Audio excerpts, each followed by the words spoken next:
মুখ্যমন্ত্রী মমতা ব্যানার্জিকে এইসব বৈধত্বের জবাব দেওয়ার জন্য জনতা উন্নয়ন পার্টি জন্মেছে।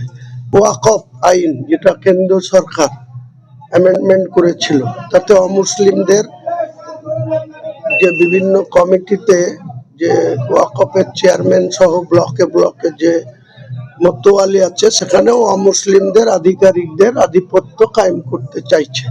অর্থাৎ মুসলিম সমাজের মানুষের কবরস্থান থেকে শুরু করে বিভিন্ন মাজার থেকে শুরু করে বিভিন্ন ঈদগাহ থেকে শুরু করে মুসলিমদের যে প্রপার্টি, সেখানেও অমুসলিমদের দখল নেওয়ার চেষ্টা চলছে। কেন্দ্র সরকার করেছে, তার সঙ্গে মমতা ব্যানার্জি পুরোপুরিভাবে ভেতর থেকে যুক্ত থেকে উনি একসময় বলেছিলেন, আমি যতক্ষণ মুখ্যমন্ত্রী আছি আপনাদেরকে কাউকে ওয়াকফ নিয়ে চিন্তা করতে হবে না, আন্দোলন করতে হবে না। যদি কেউ মুর্শিদাবাদের সুতিতে দাঁড়িয়ে, আমরা সেই মঞ্চে ছিলাম, উনি এত ঔদ্ধত্য দেখিয়ে বলেছিলেন, যদি কেউ ওয়াকফ নিয়ে আন্দোলন করতে চান তাহলে দিল্লি চলে যান, বাংলায় নাকি আন্দোলন করা যাবে না।